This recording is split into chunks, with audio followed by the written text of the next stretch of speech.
You're watching the Mic Check, on every Monday afternoon at 4 p.m. Pacific, 7 p.m. Eastern. Hi, everybody. Welcome to this week's Mic Check. Today, we have a special guest with us, Marc Cashman. Now, Marc is one of the few people in the commercial production business on both sides of the glass, as an award-winning radio and TV commercial producer, as well as a working voice actor. Voice president of Cashman Commercials, Marc creates and produces music and copy advertising for radio, TV, and internet, and has won over 150 advertising awards, including the prestigious Clio, on behalf of hundreds of ad agencies and clients across the country.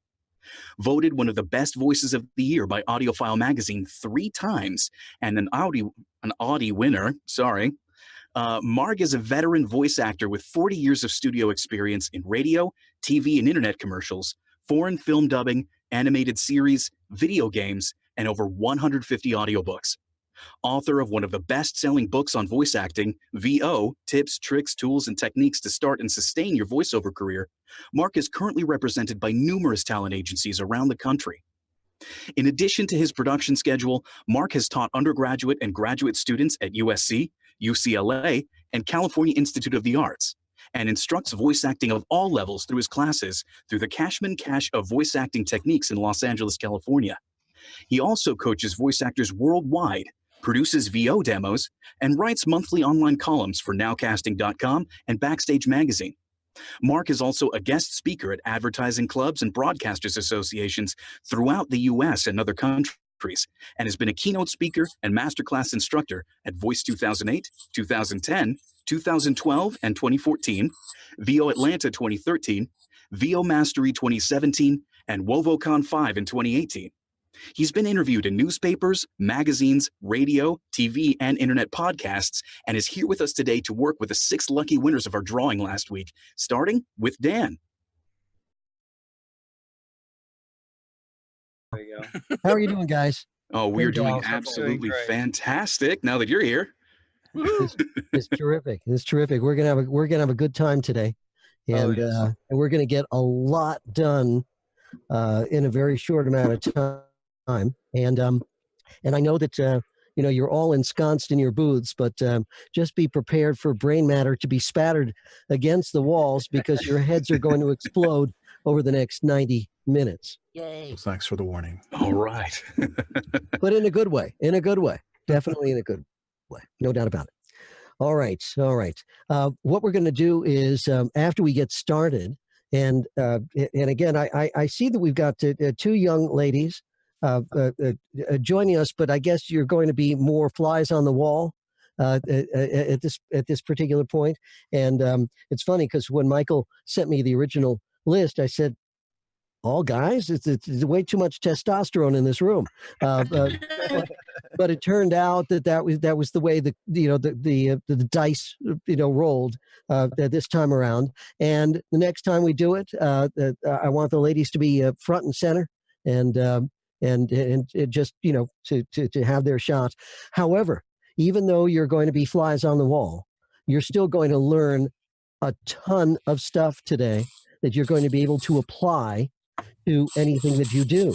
So I want you to take notes on all the scripts. In fact, I want you all to take notes on the scripts that you are not doing, so that you so that you'll be able to, well, again, you'll be able to apply all the things that you learned today. And you are going to learn a lot. As a matter of fact, I'm going to test you at the very end of the session. I'm going to ask you, what is one thing you learned today? One top of mind, sticky takeaway that you learned today. Because if you didn't learn anything today, I didn't do my job.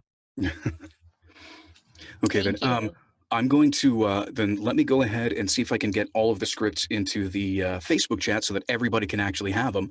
Terrific. And yeah, after we're done, I'll come back in, I'll do the introduction, and we'll get going. Fantastic, fantastic. And also, once we get started, Michael, too, I could just throw them up on my Google Drive real quick. And yeah, go ahead. Yeah, let's link these scripts to everybody. Give them the opportunity to download them and have them available. Okay, great. That's terrific. And once we get started, I'm gonna mute my. I'm gonna cut my camera, just because this is going to be an exercise in sound, in listening, not in viewing. I mean, yes, it's nice to see you, which is perfectly fine. But if we were, let's just say, doing character work or something like that, then I'd really want to see your facial expressions, your body language, et cetera, et cetera. So it would be important for me to see you on camera. If we were doing an on-camera class, obviously it would be important. But this is an exercise in listening and in sound. And if you are being, let's just say, directed in your booth by somebody, yeah, you could put your FaceTime up there, whatever the case may be. But for all intents and purposes, you don't need to. This is an exercise in listening. So I will kill my camera, and then I'll come back, obviously, at the end, just to say hi and bye, and then just make sure that you came away with something. That my job is to give you tools that you'll use for the rest of your career. Your job is to listen and apply. My job is to find your weaknesses and try to diminish or eliminate them, and find your strengths and try to enhance them. Your job is to listen and apply. The person who's going to be in the line of fire, Dan. Yes, sir. Is going to be, well, really in the line of fire. So I'm going to be the full brunt of a lot of what I'm going to be talking about is going to be aimed at you, Dan. And then, of course, it's up to your compadres to pick up the baton. You're going to hand off that baton, and they're going to continue to run the race. But you have got the first leg of this race, and so you're going to be getting the full brunt of a lot of the information that I'm going to be laying down for today, and the rest of you are going to apply. All right, but yeah, nothing new to me. Dan is he's in the trenches. Dan is in the front lines. Yeah. In the case. And so, my friend, which spot did you want to pick for today? Well, I had a selection of spots that I was looking at that I feel I'm comfortable with. Okay. The one that I think would be the most challenge for me would probably be the Hilton Hotels. It's a 30-second spot, so it's a pretty quick one. Yeah. And being able to perform while running that would be the most difficult, I believe, for me, that I would be willing to do. Yes. Now, I want to tell you, just to give you some perspective here, my friend. And you know what? I just realized I am so sorry. I did not paginate the scripts here. So I'm going to have to find it's on page 2. It's on page 2. Okay, fine. I just want to give you some perspective here. Hilton Hotels is an outlier to a certain extent. It's not your typical spot. So, but it's not an easy spot to do, which is cool. The cool thing about these scripts is none of these are softballs. All of them are hardballs. Even ones that look easy on the page, there's a lot of stuff going on in the script, which is kind of cool. But definitely Hilton, that was your first pick, and what was your second pick? No, that was the one that would be the most difficult for me. Good. I would be willing to try. Excellent. Good. I'm glad you're picking up. You're challenging yourself. This is good. It's terrific. All right. Cool. The next choice would probably be either Mack Trucks or Slotchkis, which is on near the bottom. Is the fourth from the bottom. All right. But of the three, Hilton Hotels is definitely going to be your first pick. That would be the most difficult one. Yes. Okay. Cool. All right. So let's start. Well, again, we're going to work on that one. Then that's going to be your first one. All right. So do me a favor before we start here, Dan. Could you tell me what your process is for preparing a script? In other words, let's just say you get this from your agent, or this is sent to you today. However you get it, and you're getting it ready for audition. What is your process to prep this script? Before I ever look at the direction, I do a dry read, pretty much in my normal monotone voice, which is what you're pretty much hearing right now. And then your normal monotone voice. That's interesting. Your normal monotone voice. Is that why you picked this? Because it said monotone? No, I have a pretty deadpan voice. Okay. All right. Like when I talk, not monotone, but pretty deadpan. Okay. All right. The excitement afterwards is where the reason I kind of picked it. Okay. The pickup, like the quick turn at POW. Yeah. And then I go through, I read the script again with the taking the direction in mind, and I highlight what I need to work on. Okay, cool. Very cool. So in this particular case, what I'd like you to do, could you answer 3 questions for me in this story? Sure. Who are you? Where are you? And who are you talking to? I am a husband. I am discussing like a family reunion with my wife for her family. And what was the third question? Sorry. Where? Who are you talking to, and where are you? Yeah. I'm pretty much talking to myself. Okay, so you're not talking to your wife. No. No. Okay, good. And where are you? I am probably sitting down, thinking about, like, sitting at the table, looking at options for this family reunion.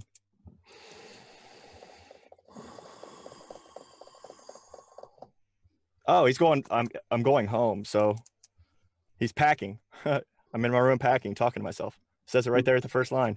Mm-hmm. Mm-hmm. Okay. So you're talking to yourself in this particular case. And yeah, in this particular case, you're definitely you're kind of talking to yourself, but you're not really talking to yourself in this It's like particular stream case. of consciousness. Well, it is a kind of a stream of consciousness, but basically this is, again, the process of you thinking. You are definitely telling this story. You're not so much talking to yourself as you are talking about yourself and the process that you, again, went through, and in this particular in the process that you're going through, or the process that you went through, and then the process, and then of course the turnaround here in this particular case. One of the most the thing that a lot of voiceover people struggle with is when they see copy here and they have absolutely no idea where they are and who they're talking to. Many times they can figure out who they are, but they don't have any idea where they are and who they're talking to.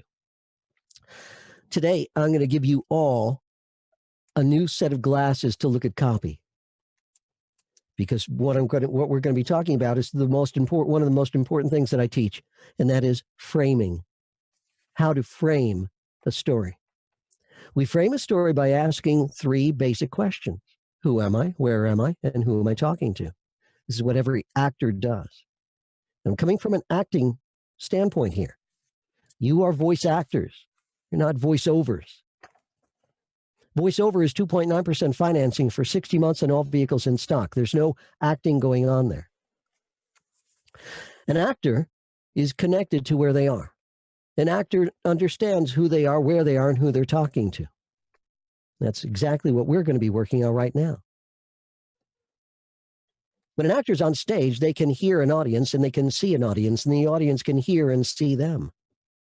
So, Dan, can you see an audience out there? No. Can you hear an audience out there? No. Can the audience see you? No. So what happened? You're handicapped. 3 out of those 4 things you don't have. You don't have those advantages that an on-stage actor has or an on-camera actor has. You can't hear and see the audience. They can't hear and see you. What do people with handicaps do? You're handicapped. What do people with handicaps do? They compensate. And that's what we're going to do. We're going to compensate. We are going to compensate. What we're going to do is we're going to get you to visualize. What do handicapped people do that when they compensate? A blind person can hear really well. A deaf person can see really well. That's what we have to do as voice actors. We are handicapped. We're cut off from everything. So the only thing we can do, because we're handicapped, is compensate. How do we compensate? We visualize. We visualize where we are and who we're talking to. Once that happens, then you start becoming a voice actor, not a voiceover. You visualize exactly where you are and who you're talking to. You get out of that booth, out of that closet, out of that tiny little room that you're in, and you place yourself. You basically set your own stage. This is how you compensate. This is how you get past awkward words and phrases that are in the script, that are in any script. And those words and phrases, let's be honest, let's just be crude. They come out of a copywriter's butt. All right. We say things we would never say in any kind of conversation, ever. So we're going to get past that. I'm going to show you how to handle that. And that's by placing yourself exactly where you are and who you're talking to. Here's the coolest thing in terms of frames. There are about maybe literally a half a dozen different frames that will encompass 99% of all commercial copy out there. And that is what we're talking about, commercial copy. That's the nature of the beast. The nature of the beast of commercial copy is extolling or explaining the benefits of a product or a service or an organization. That is what commercial copy is all about. Why this particular product or service is better, why it's cheaper, why it's easier to use, why it's better designed, why it's more affordable, et cetera, why it's greener, all the different benefits of the product or service. That's our job, is to tell people, explain to people, share with people, extol the benefits of the product or service that we are talking about.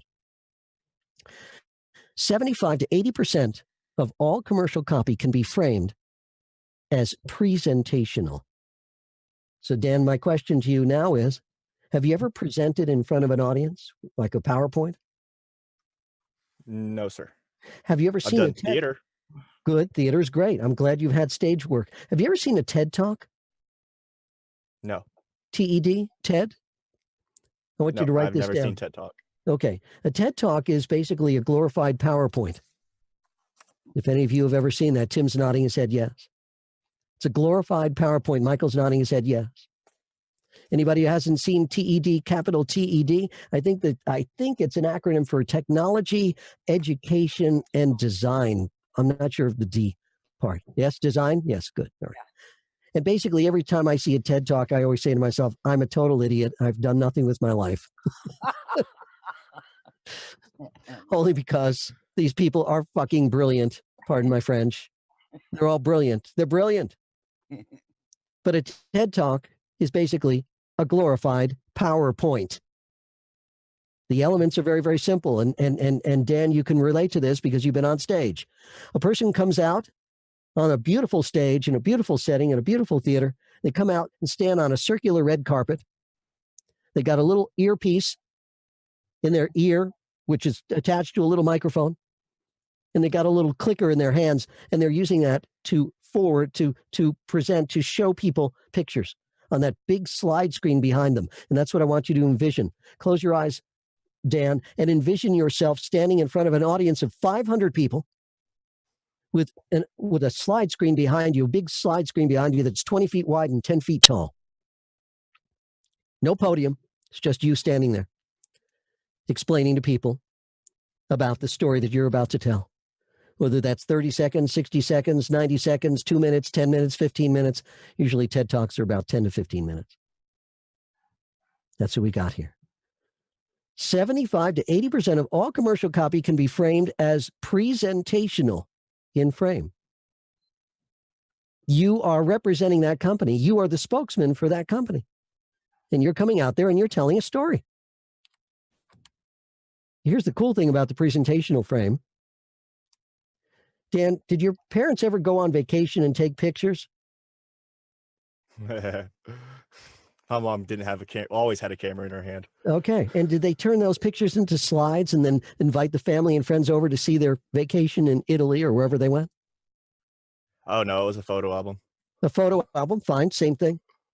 Same thing, photo album. So they'd open up the photo album, they show a picture, and and your mom would say, here's a picture of your dad being silly in the piazza.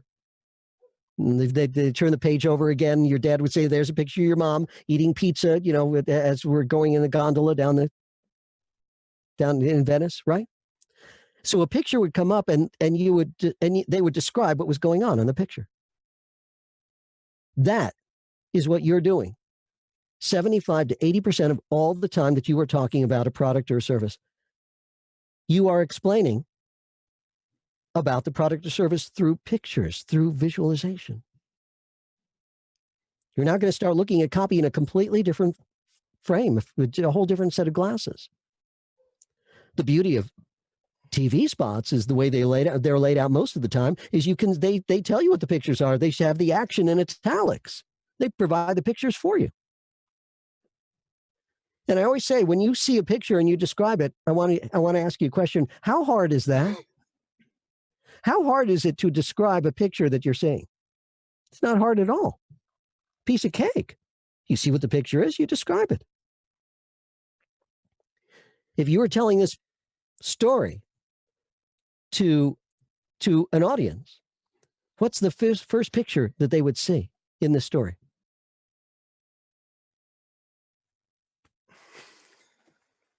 It's in the first page. It's in the first sentence. Yeah, he's packing. That's right. You, not he, you. You. They would see you packing. They would see you with your clothes laid out on the bed. Then they would see another picture of the place where you would be going, which is basically your parents' house, right? And you'd see this little tiny little guest room that you can barely fit in, right? And then you see a picture of your wife holding a Hilton Winter Savers ad up, right? And then what do you see? Then you see pictures of the actual Hilton hotel room. Then you see a picture of you calling room service and them coming to your door with food. And then you see the shots of the bed, and you see shots of the bathroom, and then you see shots of the view, and you see all these beauty shots of the product. And then, of course, it shows you on the last picture of you and your wife, enjoying just walking out of the Hilton Hotel with a big smile on your face. Those are the pictures that the audience is going to see. And all you have to do is talk about them, is explain them, is tell them about it. That's your job. That is your job. And you're going to be able to do this literally for 75 to 80% of all commercial copy that comes across your desk from now on. You are presenting. Where are we? We are at HotelCon. That's where we are. Hyatt just presented an hour ago. The Marriott is going to be presenting in another hour. But right now, ladies and gentlemen, please welcome from Hilton Hotels, Mr. Dan Harcourt. And you're going to come out on stage and you're going to tell them this little story. Not just the fact that you work for Hilton Hotels. That's what you do. That's your job, is working for Hilton Hotels. But not only do you work for Hilton Hotels, you stay at Hilton Hotels. And this is your own personal story. This is your own little story, your own personal story. That's what you are doing. That's exactly how you are presenting this. That is exactly how you are framing this story. And I guarantee you, literally 75 to 80% of all copy out there, you can frame as presentational. The presentational frame encompasses the overwhelming majority of copy. Why? Because copy is there to explain the benefits of what it is they're talking about. That's what it is. Now, I'm not going to let you dangle in the wind. I'm not going to push you out there on stage and have you go, and how are you going to get into this? I'm going to give you an introduction, a 4-step introduction that you're going to be able to use for any presentational frame. I want you to write this down, and I want you all to write this down. This is your 4-step process for presenting. And it's going to be so easy and so organic. And we're only talking about 10 seconds. This is your backstory. This is your intro. This is your springboard. As a stage person, you know as well as I do, when you come out to applause, the first thing you're going to say is? Thank you. Of course you are. Thank you very much. I want you to write that down. It may sound, say duh, but I want you to write down 1 thank you. 2, you're going to follow up that thank you with telling him how you're feeling. I'm really excited to be here. I'm really happy to be here. And again, as I said, Dan's in the line of fire here. Dan's getting all the brunt of all this information. And from this point on, once Dan is done, Dan's going to hand the baton to John. And John's going to has already gone through this, has already absorbed this, and John is just going to go right into the intro. As he's going to, after we pick out what he's going to do. So thank you very much, ladies and gentlemen. Really excited to be here. Really happy to be here. Either one of those. Third thing you're going to do is you're going to give them a bio. You're going to tell them your expertise. You're going to give them your curriculum vitae. This is going to be your authority. You're going to let them know that they're talking to somebody who knows what they're talking about. One short sentence, and this is a plug-in. This is the beauty of it. I've been with blank for blank years, and I've been in the industry for blank. I've been with blank for blank years, and I've been in the industry for blank. I've been with Hilton for the past 5 years, but I've been doing hospitality for the past 20. Plug it in, plug it in. And of course, this whole concept is a plug-in. If we're talking about Hilton Hotels, we're at HotelCon. If we're talking about Butterfinger, we're at CandyCon. If we're talking about Buick, we're at CarCon. If we're talking about a beauty rest, we're at SleepCon. They're all plugins. They're all plugins. It's so simple. It's ridiculous. Thank you very much, ladies and gentlemen. Really excited to be here. Been with Hilton for the past 5 years, been in the industry for 20. How long did that take so far? What, 6 seconds, right? Okay. This is the whole concept. What's the concept here? You're talking to the audience before you start talking to the audience. This is how you get conversational. You start the conversation before you have the conversation. It's not really a conversation. It's a monologue. Let's be honest. It's not a dialogue. It's a monologue. But you at least get into what I call conversational tone. This is your entrance ramp to the conversational highway. You just have to decide whether once you get on the highway, are you in the right-hand lane, the middle lane, or the left lane? And invariably, you're in the left lane. You're in the passing lane. You're going at conversational speed. You're going 65, not 55. And in this particular spot, you're going probably 75. You're in the diamond lane, for Christ's sakes. I'm in Texas. It's 80. Ah, good. Absolutely good. Let's get into Germany and be on the Autobahn. All right. That said, so now we got 3 stages, three steps here. We're going to do the 4th step. The 4th step is the last step, and it's the segue. The 4th step is I could talk about blank all day long, but let me show you what I'm talking about. And that is a crucial phrase. Let me show you what I'm talking about, because that phrase, once you utter those words, you are committed. You just promised them you're going to show them something. Are they anticipating seeing it? Of course they are. You just promised them you're going to show them something. Are you anticipating showing it? You bet. You just promised them. And now you have placed yourself on that stage. You've gotten yourself out of that booth and onto that stage. And you can envision that audience in front of you, that big slide screen behind you. 10-second intro. Thank you very much, ladies and gentlemen. Really excited to be here today. I've been with Hilton for the past 5 years, been in the industry for 20. I could talk about them all day long, but let me show you what I'm talking about. How long did that take? It took 10 seconds. Why does this whole process come to be? Because this is what actors do. This is what real actors do. This is what stage and on-camera actors do. The process is called discovery.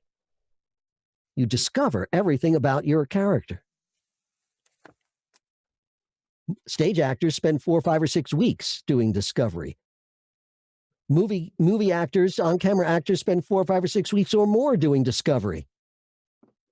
Voice actors, they don't have 4, 5, or 6 weeks. They don't have 4, 5, or 6 days. They don't have 4, 5, or 6 hours. They don't have 4, 5, or 6 minutes.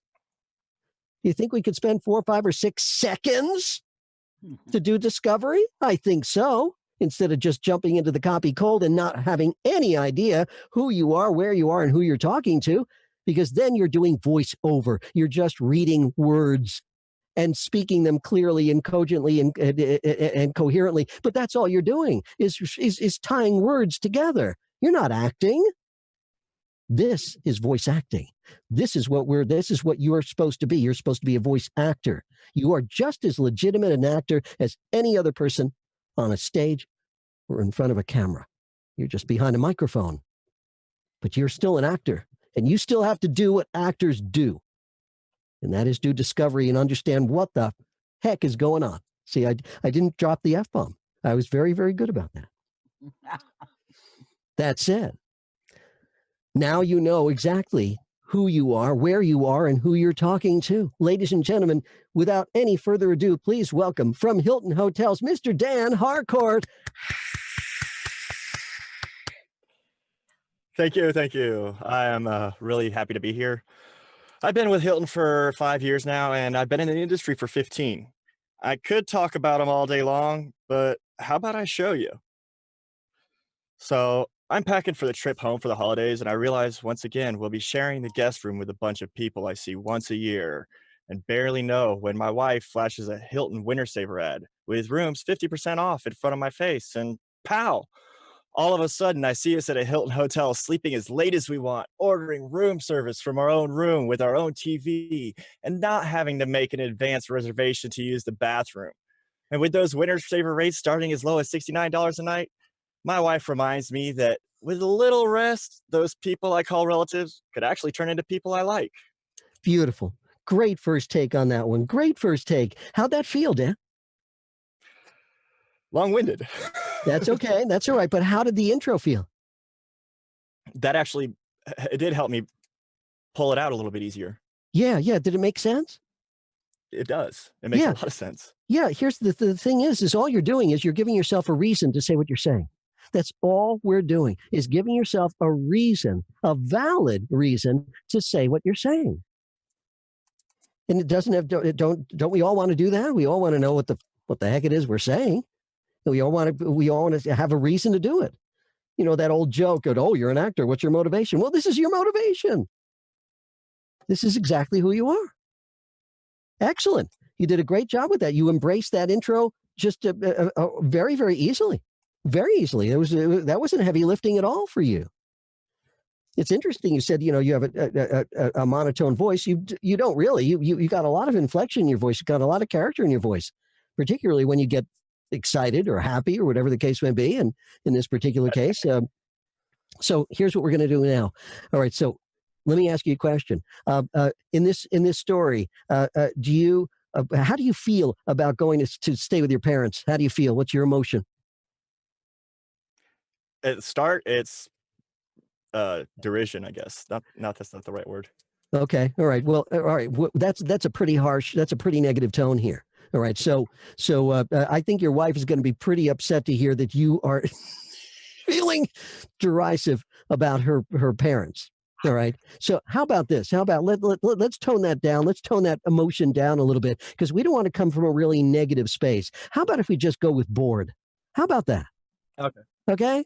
How about bored? I can definitely do Eye rolling boredom. Okay. All right. All right. Yeah. Okay. Right. Exactly. Yeah, good. Good. That's a nice roll of the head. By the way, speaking of roll of the head, do you have a shotgun mic or dynamic? What kind of mic do you have? Cardioid. The Cardi. AT20. Okay, AT20. Okay, because occasionally, and I don't mind you. I don't mind you moving around, which is okay. And the cardioid's got a nice pattern, but occasionally, I'm hearing you off mic. So just be careful. Just try to stay on mic. And you'll be good to go. All right, so good. All right, so look what they say in the direction. It says here monotone. So why do you think they want monotone in the front half? Why do you think they want that? Because you're bored. You're totally bored. All right. So this is going to, if you said you're deadpan, you're normally deadpan. I want you deadpan. I want you bored. I want you monotone. Okay. What does monotone mean? It's Latin for one note. All right. Bored, bored, bored, bored. What's the tone of bored? I'm so bored. I'm goddamn bored. I'm unbelievably bored. I'm just beyond the beyonds bored. So I'm packing for the trip home for the holidays. I realize once again I'll be sharing the guest room with a bunch of people I see once a year. I am beyond the beyonds bored. I'm really not moving off that note. You hear what's going on there? I'm not inflecting much at all. That is going to be, that's bored. That's totally bored. All right. That's what we're going to do. Bored. After the word pow, and the direction says after the word pow, that's the stupidest direction I've ever seen. It's not after the word pow. It's on the word pow, not after the word pow. It's moronic after the word pow. All right. So sometimes you just have to just ignore stupid direction. That's all I'm saying. Just ignore it. It's not after the word pow. It's on the word pow. I want you to look at this. I want you now. I'm so glad you got some acting skills. I want you to look at this story like the Wizard of Oz. I want you black and white in the front and color in the back. Black and white in the front and color in the back. Give me a nice contrast between monotone board up to pow, and then have fun, because that's exactly what you're going to do. You're going to have fun. the first time, the beginning, you are not looking forward to it. I'm bored. I really don't want to do this. We do this every year. I'm just bored beyond out of my mind. And in even when the point when my wife flashes a Hilton Winter Saver ad with rooms 50% off in front of my face, even then you're still bored. But then out of the corner of your eye, you see that coupon. Wait, pow. Oh, all of a sudden it hits me. All of a sudden I see it's at a Hilton hotel. Wow, this is so cool. Black and white in the front, color in the back. Ladies and gents, just in case you missed him, one more time. From Hilton, Mr. Dan Harcourt. Thank you. Thank you. I'm really happy to be here. I've been with Hilton for 10 years and been in the industry for 15. I could talk about all day long, but how about I just show you? So I'm packing for the trip home for the holidays, and I realize once again we'll be sharing the guest room with a bunch of people I see once a year and barely know when my wife flashes a Hilton Winter Saver ad with rooms 50% off in front of my face, and pow! All of a sudden, I see us at Hilton sleeping as late as we want, ordering room service from our own room with our own TV, and not having to make an advance reservation to use the bathroom. And with those Winter Saver sales starting as low as $69 a night, my wife reminds me that with a little rest, those people I call relatives could actually turn into people I like. There you go. Thank you very much, my friend. And now we're starting to get it. Now we're starting to get it here. How'd that feel? The pre-line is what kind of threw me off. I was actually trying to stay in the monotone for that as well. That's okay. That's all right. No, I don't want you to stand in your introduction. You're not bored. You're excited to be there. So basically, right. So what we're going to do is we're going to add just something in between. Let me show you what I'm talking about in your actual story. You're going to add something in between. You're going to insert something in between there. What is that? That's going to be your own personal story. This is how you're going to embellish in detail. Those 4 steps, that's your generic introduction. Can you add to that? Of course you can add to that. The more detail, the better. The more detail, the more immersed you are in this situation. So let me show you what I'm talking about. But before I do that, let me tell you a little story about how I originally felt about the Hilton Hotel, and actually how Hilton Hotel saved my marriage. And now we make it personal. Now we make it personal, right? Now you make it personal. Now you've got even more of a reason to say what you're saying. You've made it personal. This is a first-person thing. This is first-person anecdotal. So you can easily make that leap. Easily make that leap. All right. So on this, the first take you did, you were 35. This take you did 33 and a half. I need you out of 29 and a half. So you don't have the luxury that you had in terms of time that you had before. You're going to have to move through this a lot faster. You dropped the word hotel the second time around. You said, I see you said at a Hilton, but I need the Hilton Hotel. You dropped the word hotel unconsciously. You said in with those Winter Saver sales starting as low, but so they're not sales, they're rates. So this is the only 2 mistakes that you made. Other than that, you did a great job. You're doing great. You're making great progress here for somebody who's just getting used to swimming in this new pool. That's what you're doing. You're swimming in a new pool.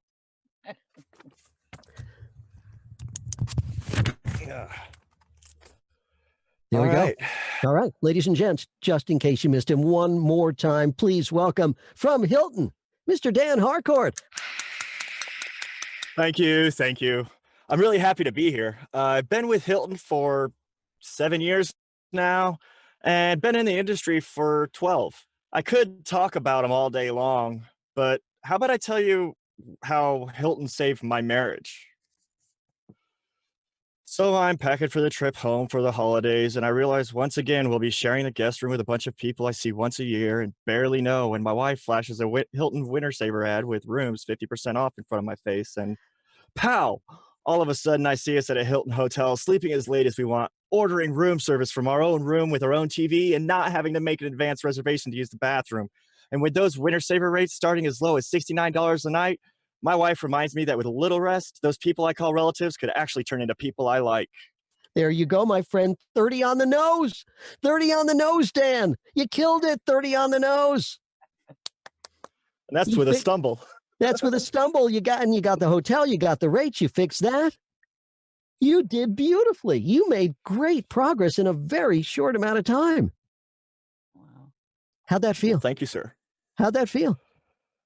I'm a lot of breath. Yeah, that's okay. That's all right. Yes, yes. Not just from the performance, but also Yeah. you've just got a From whole new tool to work with, a whole new understanding. a whole new understanding of copy. Absolutely. And we are going to now apply that whole new understanding to everybody else in the group. Does that mean that every single one of these things are presentational? No. There's more than one frame. But this frame, the presentational frame, literally encompasses the overwhelming majority of copy. Literally 75 to 80% of all copy can be couched, can be framed as presentational. All you do is plug in the industry from the product, whatever product, service, or organization you got, you plug that into the industry and you're good to go. And now you have a reason to say what you're saying. You are not just saying words on a page. From this point on, your whole perspective has changed. Good going, my friend. You held up very well. Thank you for being in the line of fire on the first one. Given that That was amazing, Mark. Thank you. You did a beautiful job. I'm so glad that you got a stage chops. That really gives you, again, you have stage chops. That means you have improv chops. And that's why you were able to okay, all right. So they may not be the greatest improv chops, but at least you got it. You held up very well, sir. Thank you, sir. Good work. Good work. Excellent. We move on to Mr. Stafford. Hey, here you go, John. Here's the baton. Thank you, Dan. Thank you. All right, Mr. Stafford, how are you doing, sir? I'm doing well. Thank you. Excellent. Excellent. So, did you? How did that sound as you were listening? Did that make sense? It did. The whole pre-lifing it through the presentation, I think it's a brilliant idea. I've kind of been going over it in my head, and I can see how it helps you transition into the copy. So it's fantastic. It just, again, you start talking before you start talking. And they're constantly asking you. The word conversational comes up in direction all the time. Yeah. So I say, why not just start the conversation before you go into your story, and you're going to be good to go. Makes sense. Which is going to be fantastic. Right. So John, which spot are you going to be working on? I would like to do 3 guys in a stove. You got it. 3 guys in a stove. And we're gonna apply the exact same things. In this story, who are you, where are you, and who are you talking to? Here's the cool thing. Where are you has already been answered for you. Right. Where are you? I'm at the restaurant. You're at the restaurant. If you're at the restaurant, then who are you at the restaurant? I'm the manager. Of course you're the manager. Absolutely. The bartender's too busy bartending. The waiter's too busy waiting. The cook's too busy cooking. The busboy's too busy bussing. The cashier's too busy cashing. Who has the time to go from table to table to tell a lame joke all night long? The owner, the manager. Absolutely. That's why you got into the business in the first place. You are raconteur, John. You love telling stories. You love having people come to your place and say, hey, how are you doing? Thanks for coming. I know you had a lot of choice. You could have gone anywhere in this city, and you came here to our restaurant. We really appreciate that. That's who you are. You're the owner-manager who welcomes people and tells them a little joke before they order, right? That's who you are, which is great. Are you a raconteur? Anyway. What's that? No, I'm not. Okay, so you're a little bit shy? No. I have no problem speaking in front of people. Okay, that's terrific. Excellent. So again, who are you talking to? The people in the establishment. All the people in the restaurant, the entire people. What are you on a sound system? Are you on a megaphone here? Just the ones within earshot. Not even the ones within earshot. Well, the people You're not talking to the ones within earshot. Standing around the group at the table. You're not talking to any group of people. You're talking to a 2-top or a 4-top. You've got a captive audience, my friend. Okay. They just walked in. They're getting ready to order. You're coming up to them, and you're going to tell them a little joke, and they're not going anywhere for the next minute or half a minute. You're greeting them at the door. That's it. They're already in there seated. They came in. The person who was seating them sat them at the table. You've been telling this joke to this other table while they came in. Now you saw they're just sitting there. They're seated. They're looking over the menu, and now you're going to approach them. It's a 2-top or a 4-top. Captive audience, my friend. Captive audience. They're not going anywhere. Gotcha. I mean, look. Have you Are you married? I am. So you and your wife, you're sitting at a restaurant. The manager comes up and talks to you. Are you going anywhere for the next minute or so? No, Afraid not. not at all. You're stuck there. Yeah. You're stuck there. But that's okay because he's going to tell you a joke. That's who you are. You're going to tell him this little joke. Yes, it's very self-serving, extremely self-serving. It's not your typical joke. But of course, why not tell a self-serving joke while you're there? Three guys, threes. We got a lot of things going on in here. Let's go up to that table. Now, in this particular case, this is not the presentational frame. You're not in front of an audience at a convention. You're at the actual place. You are the owner, manager, and you know all about this place. This is what I call the expert frame. But this is a combination of the expert frame and a little bit of stand-up. It's a little bit of stand-up. It's a joke, right? So we got a little stand-up element going on in here. But you are the expert. You know all about the place. That's why you're the owner-manager. So when you say things like the lamb cutlet with crispy fries, the tandoori catfish Carolina with a Pinot Grigio, you know all these words just trip right off your tongue because you know they're all on the menu. Mm-hmm. You know this. You know this inside out. You're totally comfortable with that. But of course, you love to tell jokes. And of course, what's better than tell a self-serving joke? Let's come up to that table.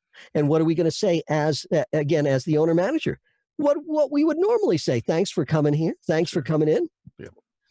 In fact, you have to decide, are these newbies or are these regulars? I like to think of them as regulars so that I can approach them a lot easier. Hey, how are you doing? Good to see you. Good to see you back. All right. They know you. You know them. So you're comfortable with them. They're regulars. Good to see you again. Hey, I know you know, again, if I would come up to a two-top or four-top, you've been here before, so you know the specials are on the blackboard.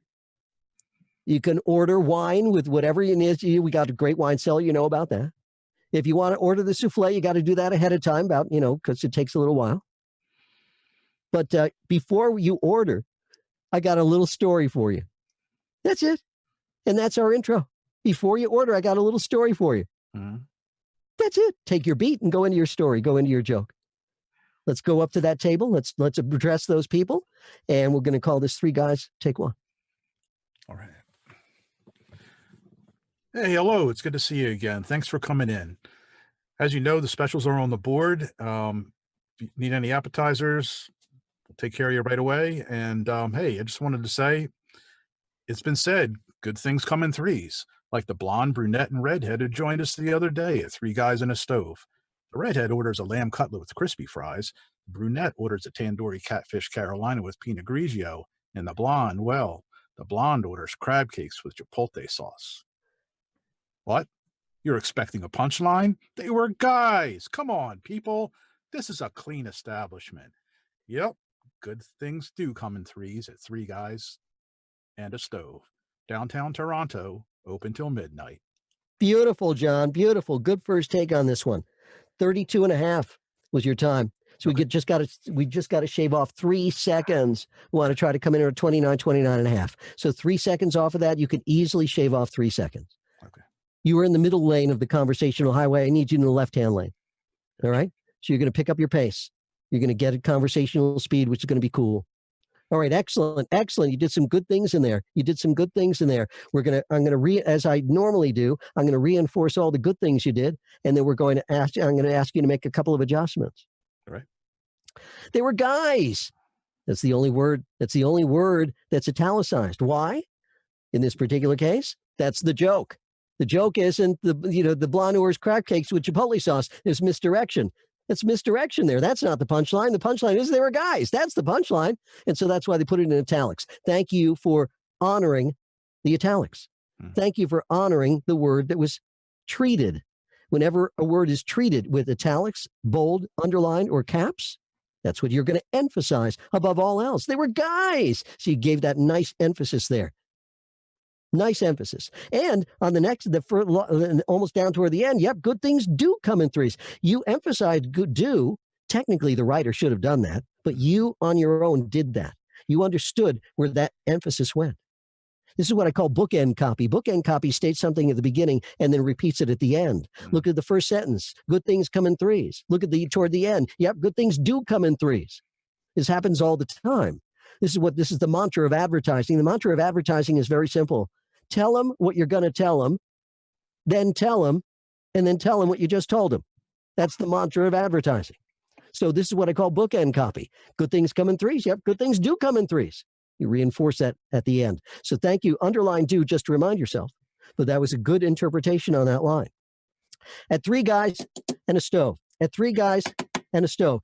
Don't take as much of a beat there. You lost a second there. Okay. You lost a second. Okay. Yep, good things do come in threes. At 3 guys and a stove.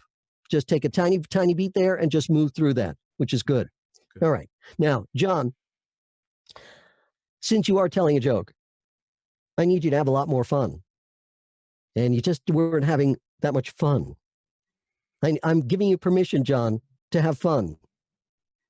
Now, are you normally a jovial guy or fairly buttoned down? Yeah, pretty buttoned down. Yeah, I think so too. That's it. I'm giving you permission. I'm giving you permission to have fun. I see a big shit-eating grin on Richard's face. And Michael, too.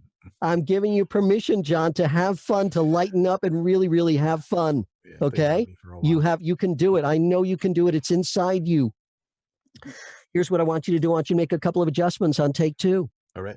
All right. First of all, I want you to always recognize what I call the series of 3. Mm-hmm. And series of 3s abound in commercial copy. We have a series of 3, literally a series of 3 in the joke. The redhead, the brunette, the blonde. You'll hear yourself say the redhead does this, the brunette does this, and the blonde does this. And you'll hear yourself walk down the stairs. I want you to go the other way, John. I want you to walk up the stairs. Okay. The redhead does this, the brunette does this, and the blonde does this. I want you to build. Whenever you see a series of 3, use that as an opportunity to build the story. Series of 3s abound in commercial copy. The redhead does this, the brunette does this, and the blonde does this. You hear that? Redhead, brunette, blonde. You hear me walking up the stairs? Use that as an opportunity to build. You'll find series of 3s everywhere in commercial copy. Yeah. Okay? So let's do that. 2. Okay. The what is not a hard of hearing what. It's not a what? What did you say? It's the New York what? What? What are you looking at me like that? What? Okay. That's the what. It's not a hard of hearing what. That's just FYI. Okay? All right? And last but not least, I want you to put something in between the 3 guys in a stove and the actual joke itself. Something real simple. It's a little bumper. It's been said good things come in 3s, like the blonde, brunette, and redhead who joined us the other day. Oh, that's another thing I want you to do. Put the word here after day. Who joined us the other day here at 3 guys in a stove. This is the theater of the mind. This is radio. Where are you? You're in the restaurant. Yes, we have the sound effects. Put yourself in the restaurant. Radio, the theater of the mind. Ow, why are you hitting me over the head with that hammer? Right? Okay, all right? Yeah. Who joined us the other day here at 3 guys in a stove. But I want you to put a bumper after 3 guys in a stove. Simple, simple, simple. Write this down in your script. Get this. You're going to love this. Ready? Just a simple ready? Get him ready. This is your intro. It's been said good things come in 3s, like the blonde, brunette, and redhead who joined us the other day here at 3 guys in a stove. Ready for this?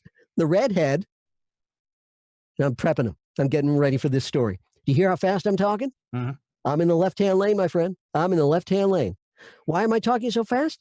You are a raconteur. You love telling stories. You love telling jokes. That's what you got into the restaurant industry in the first place. You are a glad-handing, hi, how are you doing kind of guy. Come over here. Give me a hug, John. Come over here. I know that's not you. You picked a spot that was technically not really you. Yeah. Good. I'm glad. That means you're challenging yourself. You're getting outside of yourself. This is good. This is what acting is all about. Taking on roles that are not you. Let's go up to that table. Let's go up to that table and say hello to them. And I want you to give me a nice big shit-eating smile and let me just hear how happy you are. Let me hear how happy you are that they're there. And we'll call this take 2. Hey, welcome. Good to see you. Thanks for coming in again. Let me start over. Yeah. Started out good. Hey, good to see you. Thanks for coming in. Good to see you again. I'll send somebody over to take your drink order in a minute. But in the meantime, it's been said good things come in 3s, like the blonde, brunette, and redhead who joined us the other day here at 3 guys in a stove. The redhead orders a lamb cutlet with crispy fries. The brunette orders the tandoori chicken Carolina with Pinot Grigio. And the blonde orders crab cakes with chipotle sauce. What? You're expecting a punchline? They were guys. Come on, people. This is a clean establishment. Yep, good things do come in threes at Three Guys. And a stove. Downtown Toronto, open till midnight. Look at you, John. Look at you. You brought that in at just under 28. So you went from 32 and a half to 28. You just shaved off a good 4 or 5 seconds there, which is great. Somehow the catfish turned into chicken, but that, that sometimes that happens. Not too worried about that. Chipotle sauce this time around came out more chipotle sauce, but that's okay. Because you do this is called voiceover, you get to do it over again. So I'm not worried about that. The most important thing you did, and you forgot the fact that, hey, let me tell you this joke. Let me tell you this story. Of course, you definitely want to give yourself a reason to say what you're saying. So you just forgot that. That's okay. That's all right. You'll absorb that. You'll embrace that. You'll get that. I didn't get you wanted me to say that out loud. I'm sorry. Yeah, yeah, absolutely. Again, if you're coming, hey, if you just say, to try the wine, try the this, try the that. It's been said good things come in threes. You come out with a story all of a sudden out of the blue. You got to at least set it up. Let them know you're going to tell them a joke. I got a story for you. In fact, you could even say, hey, remember the last time you came in, you had a joke for me? I got one for you. Now you just gave yourself a reason. And that's the whole point of this entire frame. Give yourself a reason to say what you're saying. That is the frame. That's the whole point of this entire thing. The most important thing you did, besides doing the series of 3, which you got beautifully, understanding the what, you got that great, picking up your pace, you got that terrific. It was your smile. It was your smile at the very beginning. I heard you excited. I heard you happy. I heard you upbeat. I heard you actually anticipating, looking forward to telling a joke, which was great. Right, you did beautifully on this. You did fantastic on this. So what if we make a couple of mistakes? It's called voiceover. You get to do it over again. I couldn't care less. The most important thing is, do you understand the concept? That's the most important thing. We can do multiple takes until you finally get it. But as long as you understand what it is you're talking about, understand who you are and where you are, that is the key. That's the key. Good work, my friend. Good work. Good work. Excellent. Excellent. You guys are doing fantastic. You're really, really embracing this beautifully. And I know, ladies, you're not going to be able to get up to the mic, but I see Janet nodding her head and saying yes, yes, yes, which is terrific. So yeah, absolutely, absolutely. And of course, don't forget, everybody else who is not doing this today are still going to be able to apply these tools. And that's exactly what they are. They're tools. I'm putting arrows in your quiver. So you got a whole new thing to work with here. Good going, my friend. Good going, John. All right, let's see who we got here. Richard, you've been very patient, my friend. Thank you. All right. Is this making sense to you, sir? Yes, it is. Kind of like Dan, I've done a lot of theater. I've been in about 40 different theater productions. So fantastic. I'm trying to take that where they can't see my facial expressions and that's exactly right. That's exactly right. That is exactly right. That's it. Absolutely. Absolutely. The thing is, here's the beauty of the presentational frame. When you're in a typical play, you have a fourth wall. You hear the audience, you can see the audience, you don't acknowledge the audience. But in a presentation, there is no fourth wall.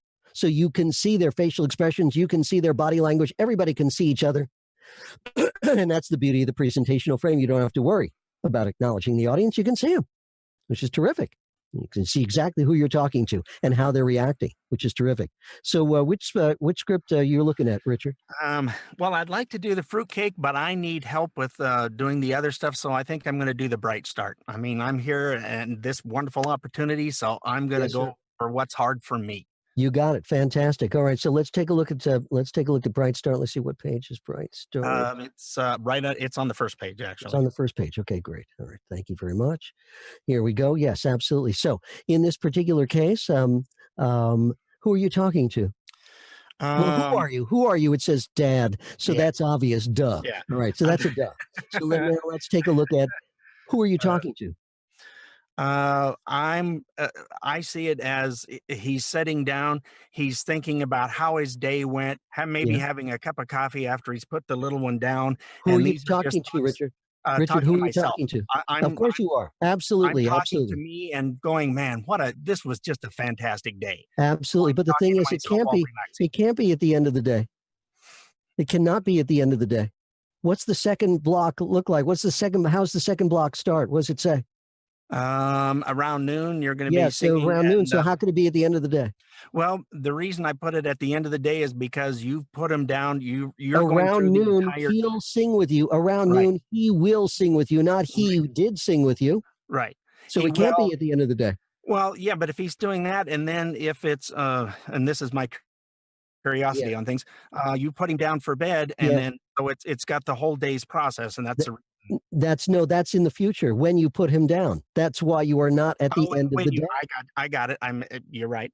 What time Okay. is it? What time is it that you're talking about this? What time is it that you're thinking about this? Probably you On the timeline, what is it? let's see, when he wakes from his nap. I'm gonna say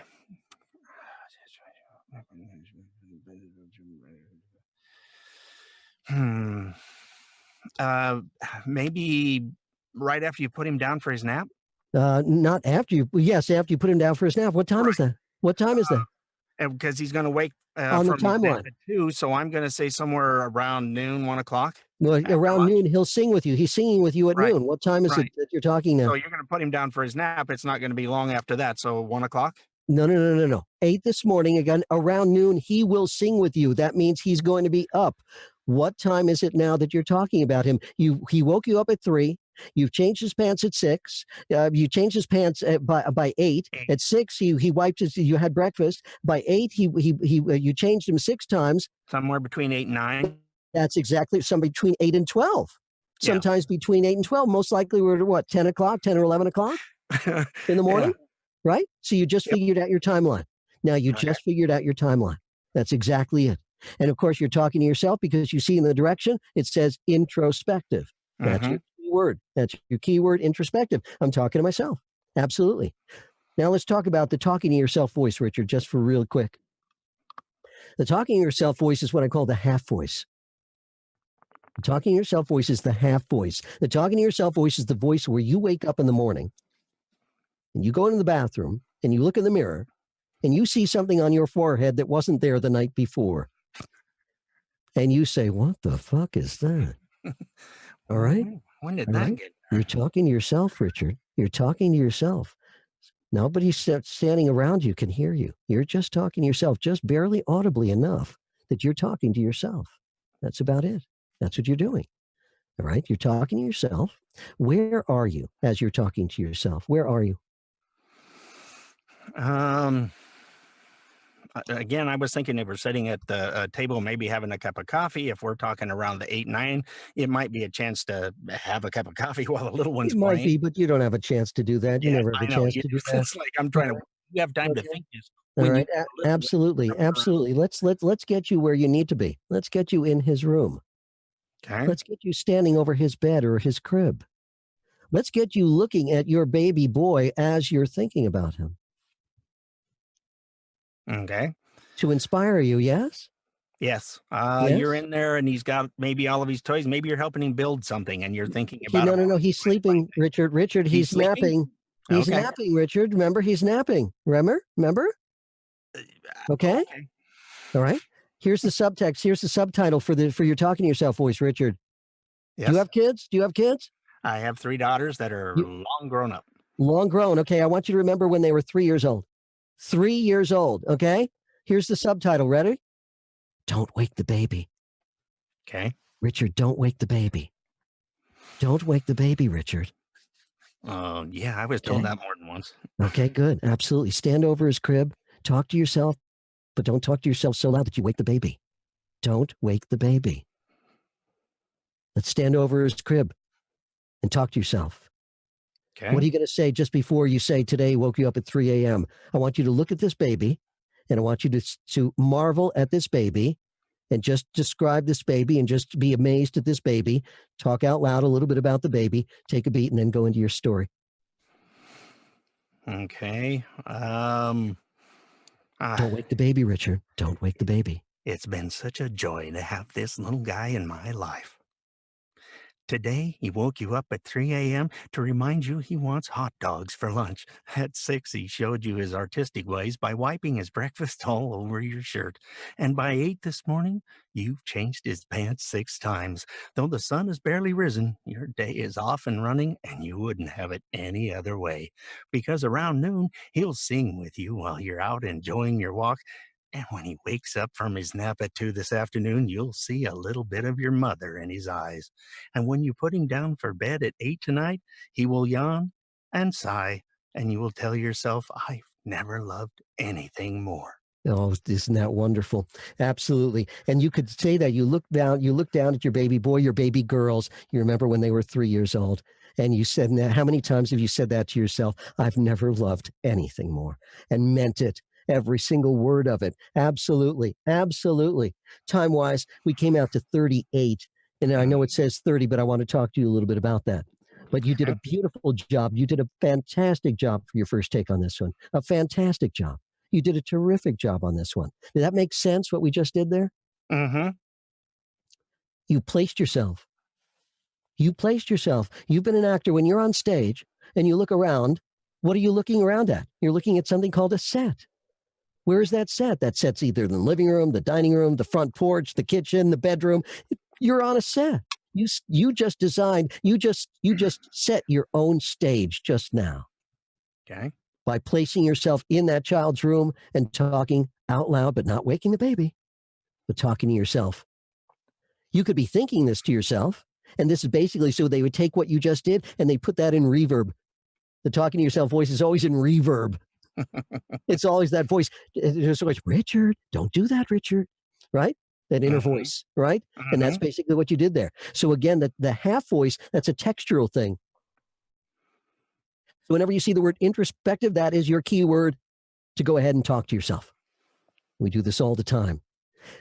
In this case, what are you doing, Richard? You're talking to yourself in the second person, right? Mm-hmm. So it's that voice when you're getting ready to go out on the town and you're dressed to the nines and you're ready to walk out the front door and you stop in the foyer in your house and there's a full-length mirror and you look at yourself and say, you are looking good, right? Right? That's talking to yourself voice. That's exactly what we got here. So did the fact that he woke you up at 3 a.m., Richard, was that a good thing or a bad thing?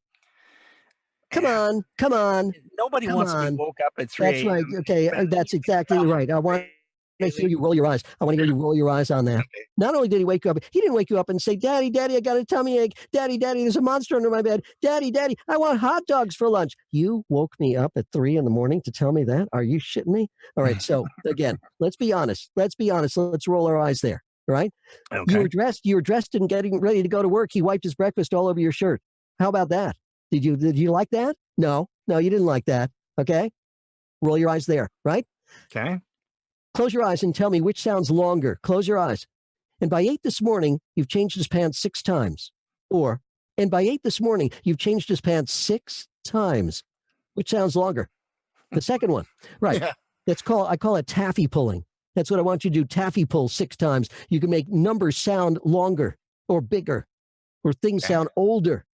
This way. Taffy pull 6 times. Though the sun has barely risen, your day is off and running, and you wouldn't have it any other way. I think the word and should be a but.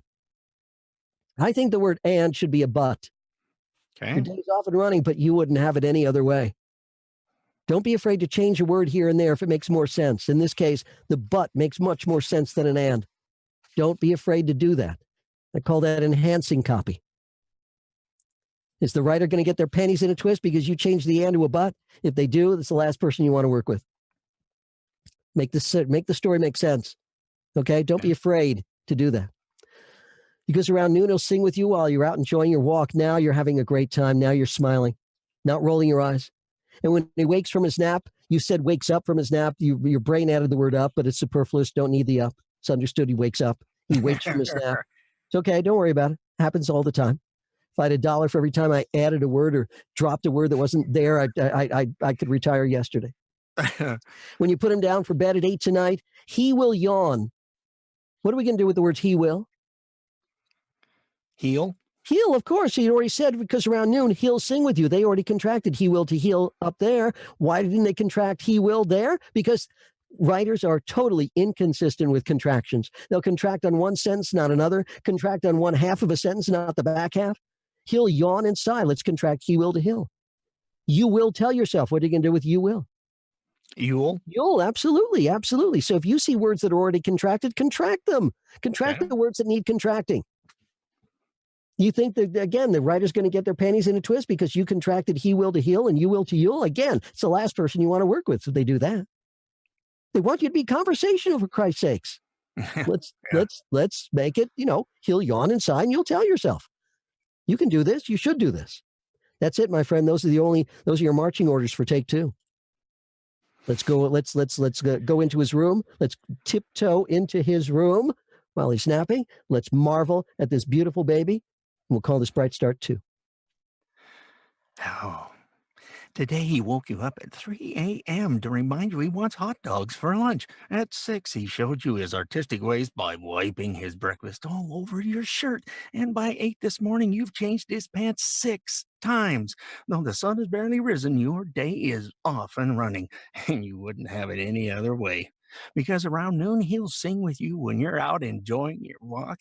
And when he wakes from his nap at 2 this afternoon, you'll see a little bit of your mother in his eyes. And when you put him down for bed at 8 tonight, he'll yawn and sigh, and you'll tell yourself, I've never loved anything more. Beautiful, my friend. Beautiful. And you're not consistent. We came out to 37 on that one. And that's the one thing that I wanted to remind you of and tell you of. All because it says 30 on the page does not mean that it's 30-second spot. Okay? All because it says 30 does not mean that it's 30. Do not fall into the trap of trying to squeeze 37 seconds worth of copy into a 30-second shoe. It would sound absolutely ridiculous. Ridiculous. So here's what I want you to do. When you audition for something, trust your instincts, Richard. If it sounds good, submit it. If it sounds too rushed, don't. If it sounds too long, don't. But don't fall into the trap of trying to squeeze this in. Nobody could bring this in at 30. That's just absolutely wrong. It's way, way, way overwritten. So don't fall into that trap, okay? Don't worry about it. If it sounds good, submit it. I guarantee you, Richard, when they're listening to your audition, they are not sitting there with a stopwatch. You're listening to one thing. Does this voice match the product or service we're talking about? Is this a match? On subsequent takes, Richard, I'd have you pull way, way, way back. Way back. Way back. I'd have you be much more subtle, much more pulled back, not as demonstrative. You were just over the top. You were just a little bit too expansive. I'd have you pull way, way, way, way back, which I know you can do because this job is subtlety and nuance. That's what it's all about. Not being big and broad. You can do character work for that. Thank you. But overall, you did a beautiful job with this. You took that baton and you ran that race. Good work, my friend. Good work. Well, thank you for the instructions. I appreciate it. My pleasure. My pleasure. Excellent. And now we move on to Russ. All right. How are you doing, sir? I'm doing good. How are you? Excellent. Excellent. Which spot have you picked, sir? DFCU. DFCU. Wonderful. And let's see, what page is that on? That is on. Oh, gosh, there it is. I got it. All right. Oh, good. You're standing. All right. Super. If you want, you can sit. You're welcome to sit. I get better sound when I'm standing. Good. Okay, fine. Not a problem, sir. Not a problem at all. All right. Excellent. So let's take a look at this story here. And let's see if we can figure out who you are, where you are, and who you're talking to. I'm thinking it's the same thing. We're at BankCon now, or financial. We could definitely be at BankCon. There's no question about it. That's the beauty of the presentational frame, is that you can always fall back most of the time on a presentational frame. You could be telling this story. We could definitely easily be at BankCon, but I'm going to throw you a curveball, my friend. Oh. We're going to reframe this. We're going to reframe this because some spots can be framed as what I call the expert frame. The expert frame is the person who is at the brick and mortar store. The expert frame is going to be somebody like what John did when he was at the restaurant. But in this particular case, we could easily be a bank manager at a bank branch. Okay. If you were a bank manager at a bank branch, who do you think you're talking to and where are you? Customers at the lobby? You're talking to all the customers? That's like John talking to all the people in the restaurant. One at a time. Okay. So one at a time, you're just going to say, "Excuse me, sir, come over here. I want to talk to you." No, that's not going to be realistic. It's just not going to be realistic. It says here, "We would love to meet you," right in the middle. So how could you be talking to people in the lobby? Hmm. Well, we would like to meet you as management. Yeah, no. We would love to meet you. That means they're not there physically. Where are you? Let's put yourself, let's discern. We know who you are. You're the bank manager. Where are you? Where do you go every day when you walk into the bank? To my desk Your desk. Where's your desk? in the back. In the back in the office, right? Right. Yep. Right? You're the only one who's got an office. Everybody else is on the floor or behind the glass. You're the one who's on the office. You're talking to a customer. Where are they? I guess they're at my desk. How could we, you said we would love to meet you. How could they be at your desk? They're on the phone. Thank you. That's it. You just figured it out. That's it. This is what I call the expert frame. The expert frame is person at the front lines in the brick and mortar store. The expert is the manager behind the counter. The expert is the manager of the bank on the phone. You are an expert. You've been in the banking industry for the past 30 years, and you're now with DFCU Bank. You're now the manager of DFCU. Let's answer the phone. The phone's ringing. The phone's ringing. Russ, answer the phone. DFCU Bank. Hi, Mr. DeWolf. My friend Marc Cashman referred me to you because I told him I was having problems with my bank, and he said, "Oh, just call DFCU. I've been with them for a long time. They'll take care of you." So what's the deal? How do you guys work? How do you guys work? Well, Mark is a great guy. Let me tell you about our bank. Most people are pretty happy with their bank. You put money in, you take money out. And people don't think about changing where they bank until there's some sort of problem. Maybe they start charging higher fees or have changed so many times you don't even know them anymore. If this sounds like you, think about DFCU Financial. We would love to meet you. The minute you walk into DFCU, it will put a smile on your face. We are rated one of the best run financial institutions in the country, and we have been for around 60 years now. Discover a better way to bank at DFCU Financial. Beautiful. Good first take on this one, Russ. Good first take. Time-wise, we came out to about 37, 38. I try to adjust for time, but that's okay. We'll be able to shave that time off. You did a great job with that. You did a really, really good job with that, considering I just threw a curveball at you. So you're able to, I'm glad that you're thinking on your feet, which is terrific. This is what I call the expert frame. So the presentational frame said, and our plug-in was, "I've been with blank for blank years." Mm-hmm. And I could talk about blank all day long. Let me show you. The expert frame is similar, but it's just a little bit different. The expert frame says, "I've been doing this for blank years. Let me share with you what I know." That's what you're going to say. That's going to be your segue into it. Thanks for calling. Really appreciate you checking in on us and checking us out. I've been in the banking industry for the past 20 years now. Let me share with you what I know. When you say to somebody, "I'm going to share with you what I know," that's what you're going to do. If somebody said to you, "Russ, let me share with you what I know," you'd say, "Go ahead, sure, great, terrific." All right? That's what you're going to do. You're going to share. You're coming from something place positive. This is magnanimous. This is a good thing you're doing. You're sharing. Who's going to turn you down when you say, "Let me share with you what I know, my expertise"? No one. They'd be crazy to do that. Just your Let me ex-wife. share. What's that? Just your ex-wife. Okay. Touche, my friend. Absolutely. Good. Yes, right. But this is a customer, not the other thing. So, all right. As always, I want to reinforce all the good things that you did here, and I want you to make just a couple of adjustments. Okay. But I want to reinforce all the good things you did. One was you embraced that very, very easily. And so I heard a smile. I heard you smiling. I heard you upbeat. I heard you being solicitous. This is the beauty of the retail, the expert frame. How can we help you today? How can we help you? Absolutely. So this is great. So you were upbeat. You were smiling. You were there. Basically, your tone was the retail. How can we help you today? Thanks for calling. How can we help you? So you're very, very supportive in that way. That was your tone. That's a very, very important thing. Tone is extraordinarily important. You introduced bank. You said most people are pretty happy with their bank. I want you to underline bank and happy in bank. Just underline that. Just to reinforce that. You introduced bank. Why? Because you're going to be talking about bank for the next 30 seconds. So thank you for introducing. You didn't say most people are happy with their bank. If you had said that, then that would have inferred that you were talking about banking before then. Banking's been around for centuries, and most people are pretty happy with their bank, because I put banking in the front of that sentence. But there isn't a sentence before that. Most people are pretty happy with their bank, and you introduce bank. So thank you very much.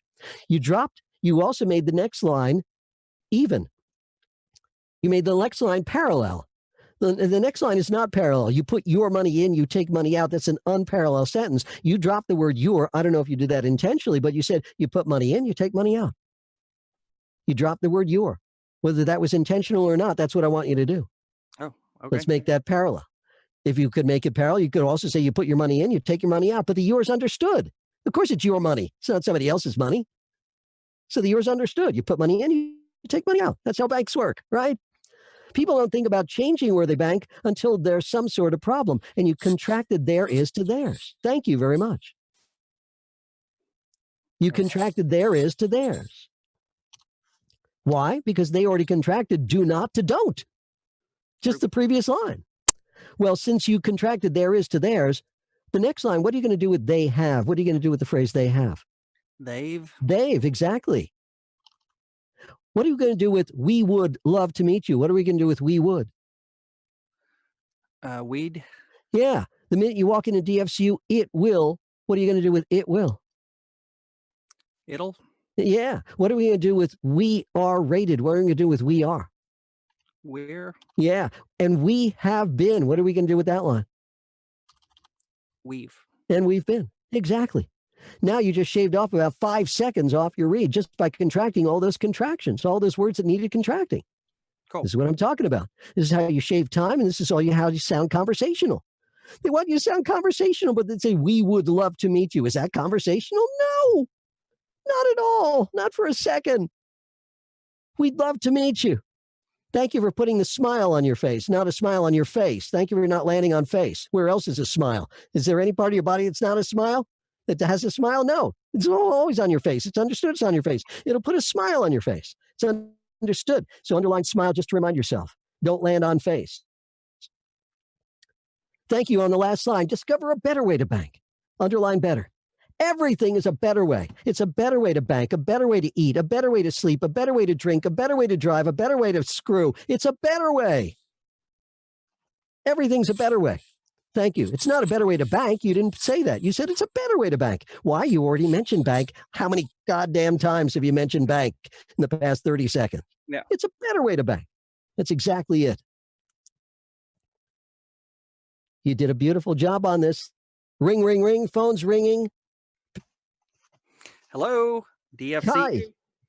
Yes, hi. Who am I speaking to? This is Russ. I'm the bank manager. Oh, hi, Russ. My friend Marc Cashman referred me to you. I told him I was having some problems with my bank, and he said, "Hey, call Mr. DeWolf, and he'll set you straight." So, how do you guys work? And you know, do you know what the deal is? What's going on with banking? Well, Mark, I've been doing this for 15 years.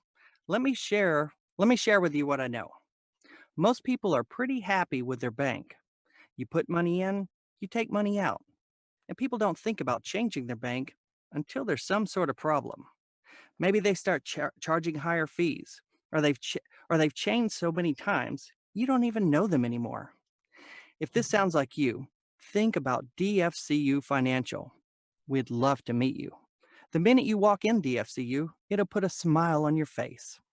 We're rated one of the best run financial institutions in the country, and we've been around for 60 years now. Discover a better way to bank at DFCU Financial. Beautiful, beautiful, great going, Russ. Good, you made a lot of really, really great changes and adjustments on that one. The only thing that unfortunately in this time you put a smile. Now I'm wondering where else on your body there's a smile. You said it'll put a smile on your face as opposed to where else? Where else is there a smile? So it's you had it right the first time. It'll put a smile on your face. It's understood the smile's on your face. It's the only part of your body that's got a smile, unless you want to tell me something different. I don't know what happened. Exactly. Don't worry about it. Don't worry about it. That's why they call it voiceover. You get to do it over again. But the most important thing is you made most of the adjustments that I asked you to make. Did that make sense in terms of the expert frame?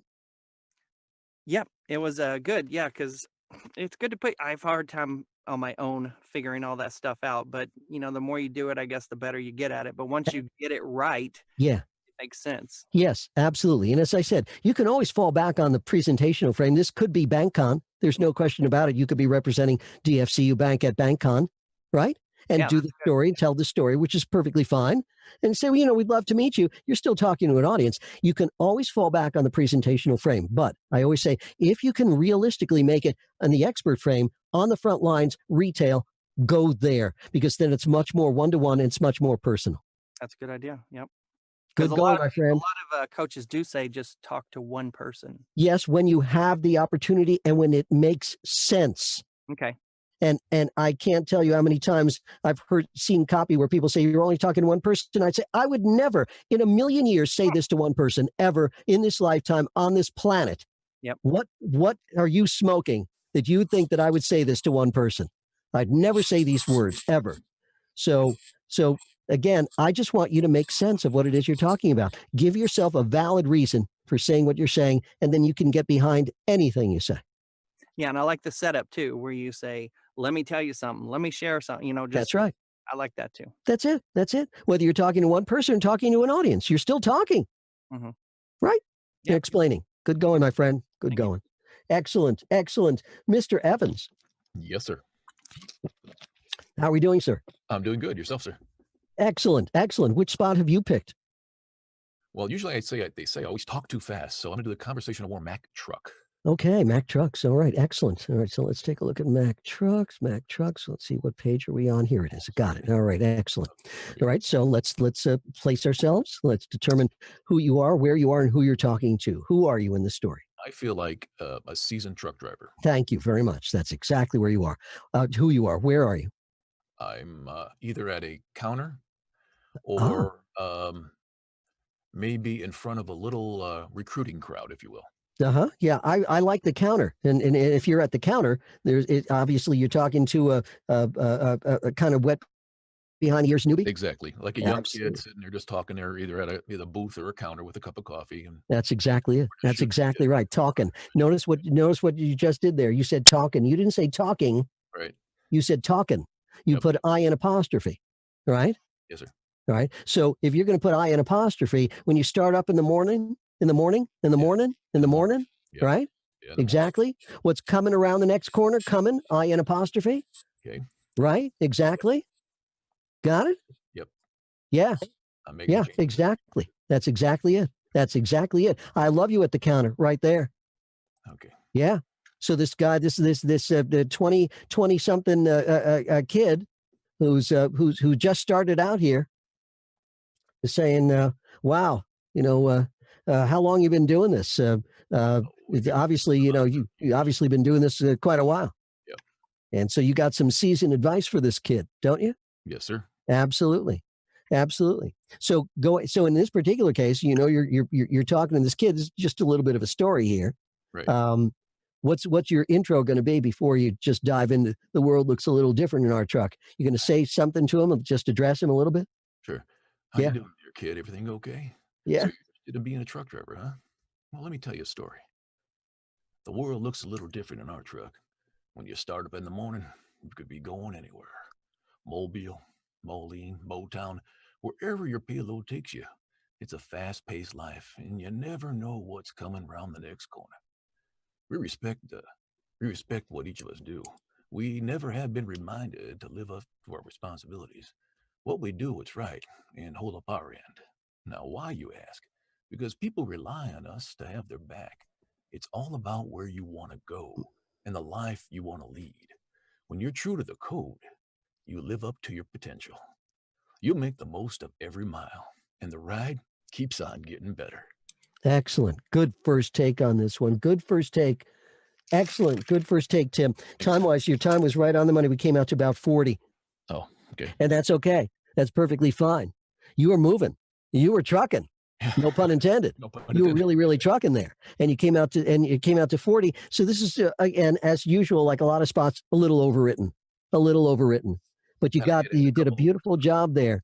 We do what's right. That's the only line that just didn't work out because you put a what in front of that. You said what we do, what's right, but it's not what. It's we do what's right. Okay. So that's the only line that technically you missed. Okay. The ride keeps on getting better. The ride keeps getting better. Either one works for me on your last line there. The word on, I don't know if you did that on purpose or if that was just unintentional. Your brain added that. Keeps on getting better. It keeps getting better. It's 6 of one, half dozen of the other. You could put that in, not a problem. Thank you for putting on understanding. It's all about where on the page it says it's all about where you want to go and the life you want to lead. But thank you, Tim, for saying wanna. Yeah. The life where you want to go and the life you want to lead. So whenever, again, when you have the opportunity, you're going to relax your want to, and it's going to be wanna. You're going to relax to give me, and it's going to be gimme. You're going to relax to let me, and it's going to be lemmy. You're going to relax going to, it's going to be gonna. Mm-hmm. And woulda, shoulda, coulda, right? Yes, sir. American vernacular. That's exactly what you want to do. Do me a favor, Tim, and push your gain up because your volume wise, I was not able to hear you well. I'd like a little bit more volume from you. Yeah, a little bit more volume. There you go. Okay. Yeah, absolutely. All right. We never have to be reminded to live up to our responsibilities. So we got a thumper in there. There's nothing. You can pick that up. But overall, you understood this beautifully. You embrace this very, very easily. Okay. You could be a trucker in a heartbeat. In a heartbeat. You drop in those INGs, and that's exactly again, ING becomes an IN apostrophe. Right. That's exactly what you wanted to do there. But you did a beautiful job with this. You moved through it. Let's grab one more, just for fits and giggles. But you're damn close already. Sitting right there at the counter, talking to this green behind the ears kid who just fell off the hay wagon, and we're going to call this Mack Trucks 2. Hey kid, how you doing? So you want to be a truck driver, huh? Well, let me just tell you a little story. The world looks a little different in our truck. When you start up in the morning, you could be going anywhere. Mobile, Moline, Motown, wherever your payload takes you. It's a fast-paced life, and you never know what's coming around the next corner. We respect what each of us do, and we never have to be reminded to live up to our responsibilities. We do what's right and hold up our end. Why? Because people rely on us to have their back. It's all about where you want to go and the life you want to lead. When you're true to the code, you live up to your potential. You make the most of every mile, and the ride keeps getting better. And you see that smile? I love that smile. I love that smile where you're shaking your head and smiling at the same time. That's exactly what I'm talking about. That's exactly what I'm talking about. Mobile is the name of the city. Mobile is the phone that you got in your pocket. So it's Mobile. Did I say Mobile? Yeah, no, you said mobile. Oh, I'm sorry about that. That's okay. Don't worry about it. I'm just letting you know. Yeah, that's again. You're only on take 2. You're only on take 2, Tim. You did a beautiful job with this. A beautiful job with this. Thanks. You got that nice country, southern, western, anything inside of there. Where are you from originally? Crown Point, Indiana. Northwest Indiana. Excellent. Yeah. I mean, you got that rural voice down to a T. And Thank you. Very, very comfortable. Life, not life. Yeah. Laugh. Yeah. Life. Yeah, exactly. Good. Mobile. That's right. Yeah. Mobile. Eel, like an EEL. Mobile. Yeah. Mobile, Moline, Motown. Yeah, exactly. Okay. Good going, my friend. Thank you, Good sir. going, Tim. Appreciate Nice work. You made short shrift of that. And last but certainly not least, Mr. Song. Philip Song. Do we have Philip? Yes. Yes, sir. How are you doing, sir? Not bad. Okay, good. Is this all making sense to you? Good. Yes? Yeah. Excellent. Wonderful. Which spot did you choose for today? Kawasaki. Kawasaki. Excellent. Wonderful. All right. And let me see. What page are we on Kawasaki? 2. Page 2. Okay, thank you very much. There we go. Great. Excellent. Excellent. All right, wonderful. So let's just frame this. Let's just frame this. In this particular case, have you any idea who you are, where you are, and who you're talking to? Hmm.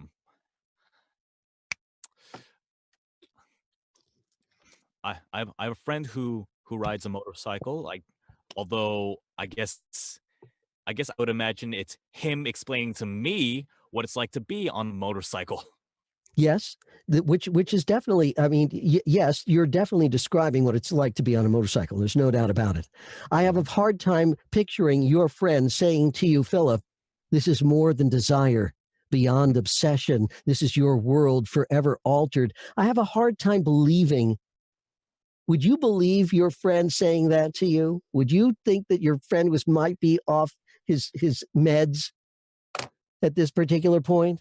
Seriously, honestly, Might come be. on, Philip. Come Oh on. yeah.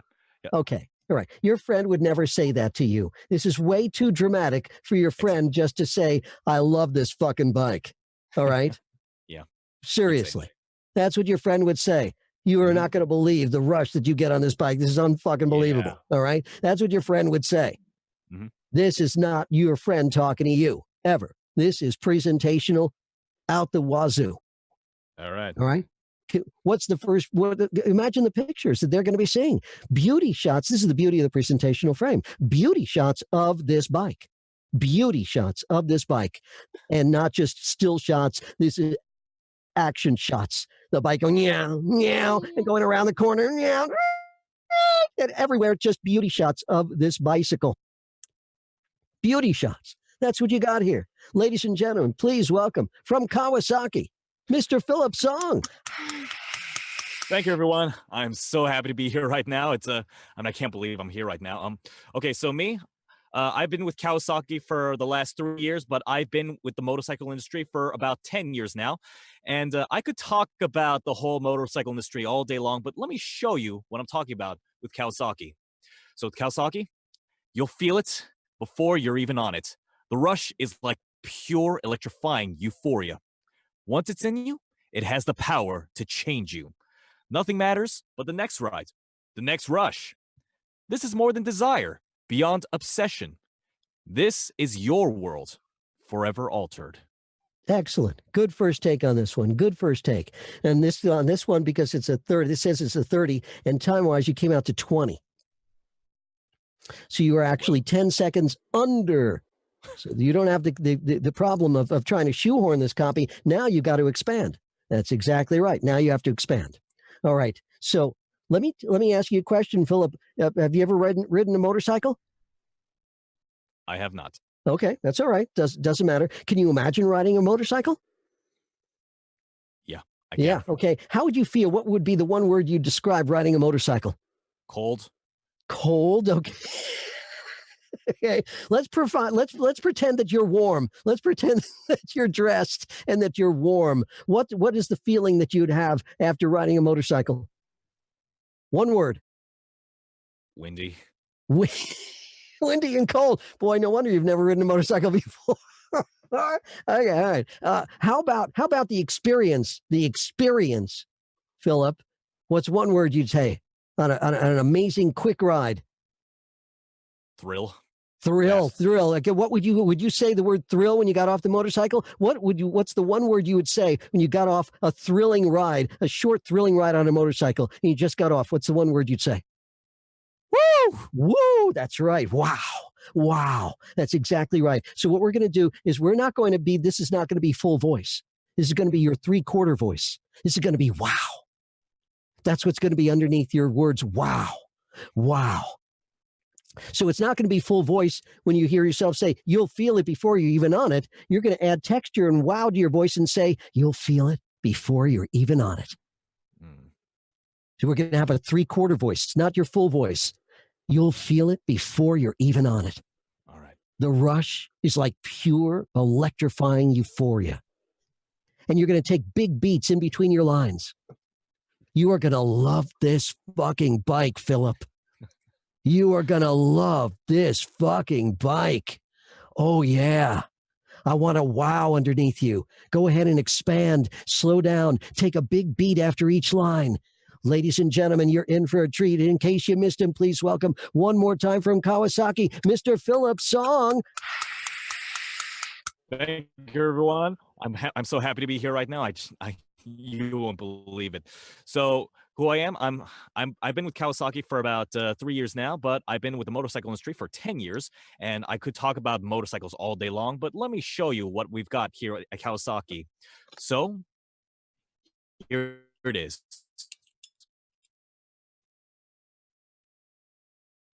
Did we have a? Are we? Do we have a? Oh my You'll goodness! feel it, or no, That's okay. no. No, don't worry about it. Don't worry about it. So we just had a little glitch. Don't worry about it. I could talk about it all day. Let me show you what I'm talking about. Pick it up right there, sir. Let me show you what I'm talking about. Here it is. You'll feel it before you're even on it. The rush is like pure electrifying euphoria. The rush is like pure electrifying euphoria. Once it's in you, it has the power to change you. Nothing matters but the next ride, the next rush. This is more than desire, beyond obsession. This is your world, forever altered. And I adjusted for time, and we came out to around 28, 29. So now I want you to do one more real quick. Here's what I want you to do. Get quieter. Get quieter, Philip. Get quieter. Get quieter. Wow. Wow. You'll feel it before you're even on it. I want you to get quieter. Here we go. I could talk about it all day long. Pick it up right there. Mm-hmm. I could talk about it all day long, but let me show you what I'm talking about. You'll feel it before you're even on it. The rush is like pure electrifying euphoria. Once it's in you, it has the power to change you. Nothing matters but the next ride, the next rush. This is more than desire, beyond obsession. This is your world, forever altered. Look at you. Terrific. So time-wise, you came out to around 25. That's okay. On subsequent takes, you take a little bit more of a beat. You got a little bit louder on This Is More Than Desire when you listen back to your volume. But overall, on that last take, on take 3, you've started getting to where we want to be. We want to be, again, this is wow. And that's so you're adding air to your voice. You're adding texture. You don't need full voice. Keep this in mind. When you look at a script, you don't always have to have full voice. Okay, Richard had his talking to himself voice, his half voice. This is more your 3/4 voice. This is wow. This is not your full voice, and it's not your half voice. It's your 3/4 voice. You'll feel it before you're even on it. The rush is like pure electrifying euphoria. Once it's in you, it has the power to change you. Nothing matters but the next ride, the next rush. Do you hear where I'm going here? You hear the texture in my voice? It's not my full voice. I don't need to have it. This is wow underneath it. That's what you got here. And you got there, Philip. You got there. When you listen back to one and the last one, it's like night and day. Night and day. Good work, my friend. Good work. Beautiful. Hey, we did it. We got through it. I know it's not 90 minutes, but we got 100 minutes. Yay. Michael, we got it. We did it. Yes, we did. Thank you so much, Mark. Did you have fun? Oh, yeah, absolutely. Absolutely. This was absolutely awesome. The only thing we missed was we didn't record an intro, but that's okay. We'll take care of that after. Not a problem. Not a problem. Do not even worry about it. Yeah, don't even worry about it. So yeah, so on subsequent takes, if we decide to do this, this is going to be this is basically, the structure. This is how it's going to work. I'll take you through your paces. You'll choose and pick, I'll give you a smorgasbord of scripts to do. And of course, as you could tell, it was a smorgasbord. There are different things. They weren't all the same things to eat. So you try different things. And the most important thing is your tools, So just 3 more minutes here. I want to take 3 more minutes. And I want to start. We'll start with number 1. If everybody's still here, I'm not sure if everyone's still here. I want to know one thing you learned today, one top of mind sticky takeaway from today that you learned, starting with Dan. If Dan's still here. Dan, you still here? I am. I moved Excellent. my computer. All right, sir. And one thing you learned today, one top of mind sticky. that the script isn't necessarily what is written. That's right. I'm trying to figure out how to explain it. Yeah. I'm not good with words. It's not exactly what's written. It's the performance itself is the script. Yes. Yes, absolutely. Absolutely. So it's not just, the bottom line is, it's not just words on a page. Okay? Right. It's not just words on a page. You are telling a story, but you've got to connect to that story. You have to do what actors do and be connected. You have to know who you are, where you are, and who you're talking to, and you're good to go. Good. That's your takeaway. Thank you very much, sir. Excellent. Mr. Stafford, one takeaway, top of mind. All right. There was a few, but I want to focus on there's more than one way to treat a group of three, a list of three. Yes. I'd always been trying to get, the ABC treatment. And in this case, you made perfect sense where you should interpret the script and decide if that's the proper way to approach it. And it really, it added to it by building. And then hey, that's right. It changed it. So thanks for that. You're welcome. Yeah. Build it, use it. It's an opportunity. It's an opportunity to build the story. Absolutely. Thank you, John. Thank you very much. Richard, one thing, one takeaway. Framing a script and that it's just 75 to 80% presentation. Yes, absolutely. And of course, what did we go here? We went through the presentational script. We went the presentational frame. We went through the expert frame, and we went and other frames. Again, in this particular case, you were talking to yourself. And where were you? You were in your child's bedroom. All right. You placed yourself. You understood who you were talking to. And of course, who you were. Obviously, you were a dad, but you understood. You placed yourself, and you placed yourself in terms of the timeline as well. Yeah, trying to figure out where you're at and what's going on, and that's you exactly right. That I was confused with looking at where things were, so I appreciated the help on that. Absolutely, my pleasure. Good. Absolutely, excellent. And Russ, one thing, takeaway. I like the way you put a term to it, a half voice and 3/4 voice, because a lot of times I'm just kind of fumbling around with what I'm doing as far as inflections and things. Yeah. Number to it like that, I think it really helps out too. Fantastic. That's great. Thank you very much. Thank you, Russ. And last but not least, Philip. Oh, Philip. Yeah. We two slight takeaways.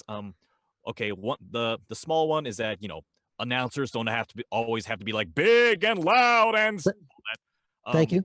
The second was more like this. Like, unfortunately, I was taught to always try to interpret copy as conversational, but like no matter how outlandish it is, just try to imagine yourself saying this normally to another person. That's bullshit. Total bullshit. Absolutely complete and utter bullshit. And anybody who's I've heard that there are still people teaching that method, which is just unfortunately does not do anybody any good. It's just ridiculous. So I want you to throw it away. Commercial demo. That's okay. I want you to throw it away. I want you to dispel it. It's a myth. It's a myth. It's a myth. Okay. We are acting here. We're not saying words. We're not announcing. We are acting. That's what you are. You're a voice actor. All right. And you're going to treat it as such. And you're going to start again looking at copy with a whole new set of eyes, with a whole new set of glasses.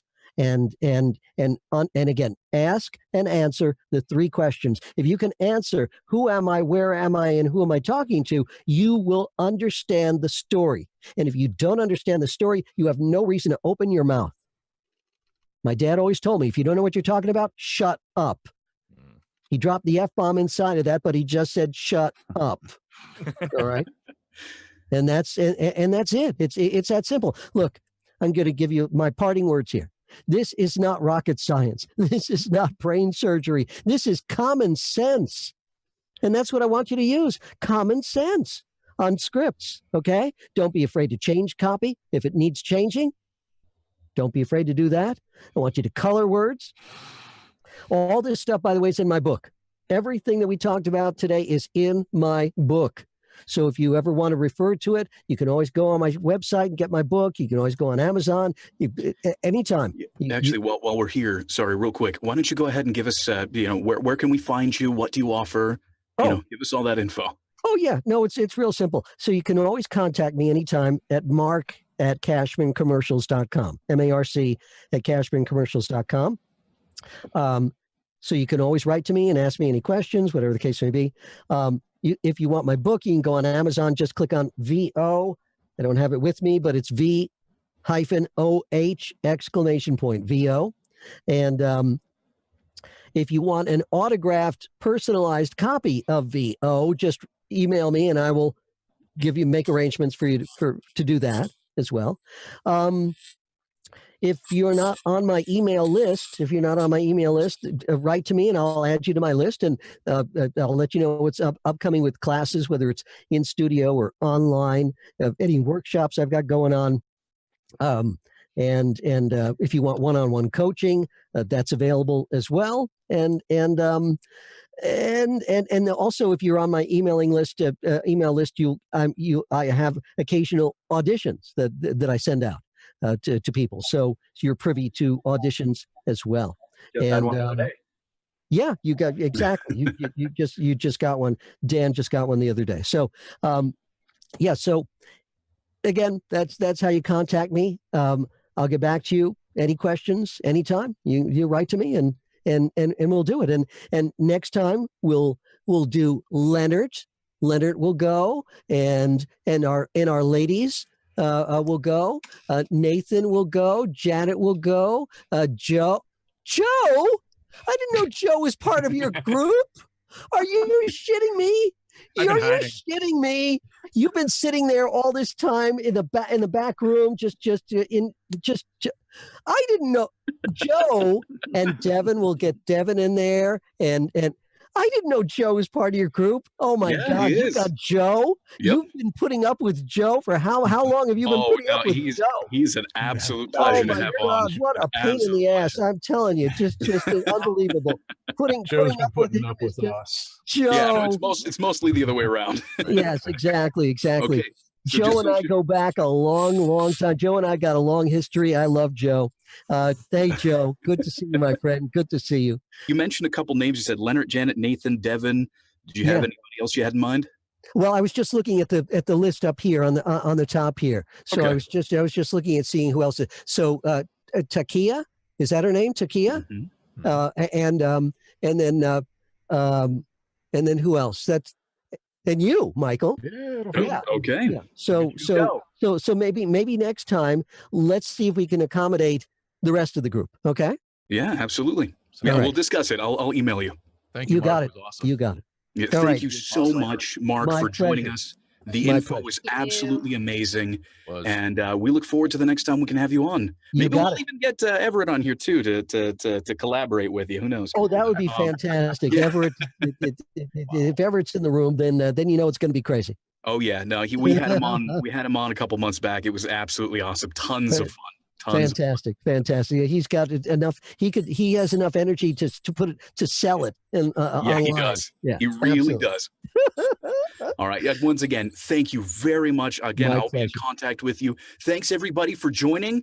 I would say we would have another drawing, but it looks like he chose our next round. So there you go. We'll let you know. Beautiful. Keep your eyes on the mic check for when he comes back on, and the Thumbs Up Club. All of you who are in it are absolutely going to know it. And don't worry, no FUs in that club whatsoever. We're all fun. We're all good. All right. Thank you, everybody. Have a good week. Thank you, guys. You take care of yourselves. Be good. Thanks. Bye-bye. Bye. Bye-bye. Don't worry, we won't be good.